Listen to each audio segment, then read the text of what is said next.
എല്ലാവർക്കും നമസ്കാരം. പുതിയൊരു വീഡിയോയിലേക്ക് സ്വാഗതം. നക്ഷത്രങ്ങളെക്കുറിച്ചാണ് നമ്മൾ പഠിച്ചുകൊണ്ടിരിക്കുന്നത്. ഈ വീഡിയോയിൽ നക്ഷത്രങ്ങളുടെ തരംതിരിവ് തന്നെയാണ്. നക്ഷത്രങ്ങളുടെ മുഖം ഊർധ്വമുഖമാണോ അധോമുഖമാണോ തിര്യങ് മുഖമാണോ എന്നതിനനുസരിച്ചിട്ട് ഈ 3 ക്ലാസിഫിക്കേഷൻ 3 വിഭാഗത്തിലുള്ള തരംതിരിവുണ്ട്. അതിനെക്കുറിച്ച് നമ്മൾക്ക് ഈ വീഡിയോയിൽ പഠിക്കാം. ഊർധ്വമുഖം എന്ന് പറഞ്ഞാൽ മുകളിലോട്ട് മുഖമുള്ളത്, അധോമുഖം എന്ന് പറഞ്ഞാൽ താഴോട്ട്, തിര്യങ് മുഖം എന്ന് പറഞ്ഞാൽ വശത്തേക്ക് എന്നാണ് അർത്ഥം. അപ്പോൾ മുഹൂർത്ത വിഷയങ്ങൾ തന്നെയാണ് ഈ തരംതിരിവും കൂടുതലായിട്ട് ഉപയോഗിച്ച് കാണുന്നത്. ചില കാര്യങ്ങൾക്ക് ഊർധ്വമുഖ നക്ഷത്രം നല്ലതാണ്, ചില കാര്യങ്ങൾക്ക് അധോമുഖ നക്ഷത്രം നല്ലതായിരിക്കും, ചില കാര്യങ്ങൾക്ക് തിര്യങ് മുഖ നക്ഷത്രം ഉത്തമമായിരിക്കും. അതുകൊണ്ട് ആ വിഷയത്തിലേക്ക് കടക്കുന്നതിന് മുമ്പേ നമ്മൾ ഇത് ഏതൊക്കെയാണ് എന്ന് നമ്മൾ അറിഞ്ഞിരിക്കുക.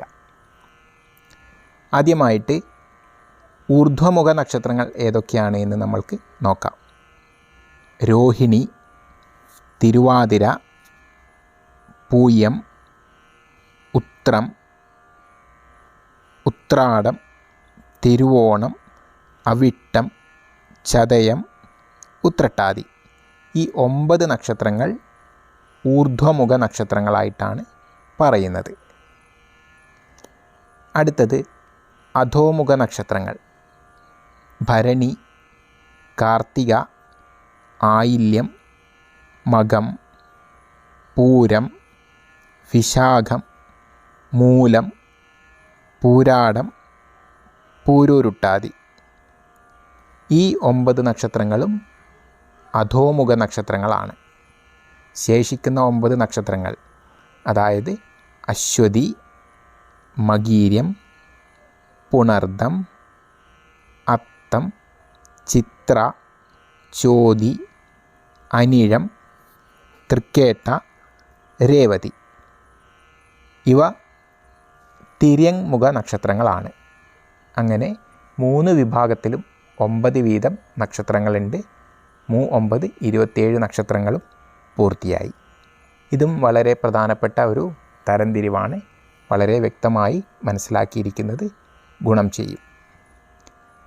അടുത്ത ഒരു തരംതിരിവ് എന്ന് പറയുന്നത്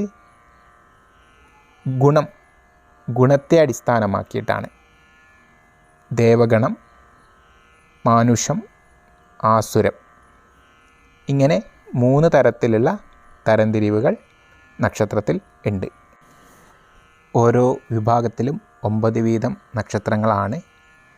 ദേവഗണത്തിൽപ്പെടുന്ന നക്ഷത്രങ്ങൾ അശ്വതി, മകീര്യം, പുണർദം, പൂയം, അത്തം, ചോതി, അനിഴം, തിരുവോണം, രേവതി എന്നീ 9 നക്ഷത്രങ്ങളാണ്.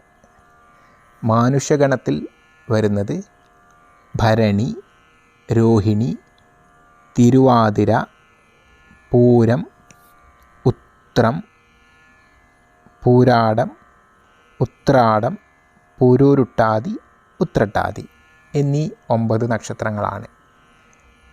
ആസുരഗണത്തിൽ വരുന്നത് കാർത്തിക,